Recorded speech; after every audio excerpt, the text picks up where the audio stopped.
যে আগামী 22 তারিখে আমাদের রংপুর বিভাগের 3টি জেলায় আমাদের প্রিয় পার্টির ভারপ্রাপ্ত চেয়ারম্যান তারেক রহমান যে জাতির উদ্দেশ্যে রাষ্ট্র সংস্কারের 31 দফা দিয়েছেন, সেই 31 দফার উপর একটি ওয়ার্কশপ অনুষ্ঠিত হবে একই সঙ্গে 3 জেলায়।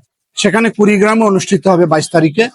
আমরা মনে করি যে গত 2 বছর আগেই আমাদের পার্টির ভারপ্রাপ্ত চেয়ারম্যান প্রথমে 27 দফা দিয়েছিল।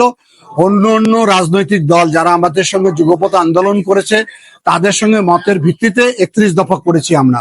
আবারও উনি জানতে চাচ্ছেন যে 31 দফার নতুন কোনো সংযোজনের প্রয়োজন আছে কিনা, কোনো নতুন দফা যুক্ত হওয়ার প্রয়োজনীয়তা আছে কিনা, এটা মাঠ লেভেলের কর্মীর কাছে উনি শুনতে চান। যারা বলে যে সংস্কার সংস্কার, বিএনপি কিন্তু অনেক আগে সংস্কারের প্রস্তাব দিয়েছে।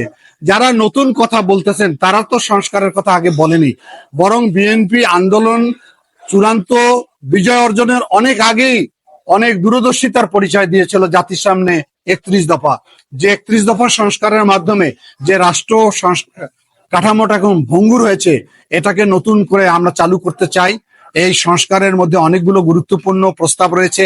যেমন উনি বলেছেন যে কোনো ব্যক্তি 2 বারের বেশি দেশের প্রধানমন্ত্রী থাকতে পারবেন না, দ্বিকক্ষ বিশিষ্ট পার্লামেন্ট করবেন, এবং সবচেয়ে বড় জিনিস যে আমাদের যে সমস্ত কমিশন গুলো রয়েছে এগুলো গঠন হয় সরকারের প্রভাবে।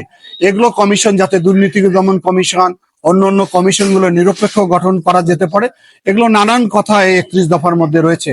আমরা মনে করি 31 দফা যদি এই দেশের মানুষ আমাদেরকে ম্যান্ডেট দেয়, আগামী দিন আমরা রাষ্ট্র ক্ষমতায় যেতে পারি, আমরা একই 31 দফা বাস্তবায়নের মধ্য দিয়ে একটি বাংলাদেশকে মানবিক বাংলাদেশ, একটি গণতান্ত্রিক বাংলাদেশ, বৈষম্যহীন বাংলাদেশ, দুর্নীতি মুক্ত বাংলাদেশ, আলোকিত বাংলাদেশ আমরা করবো ইনশাল্লাহ।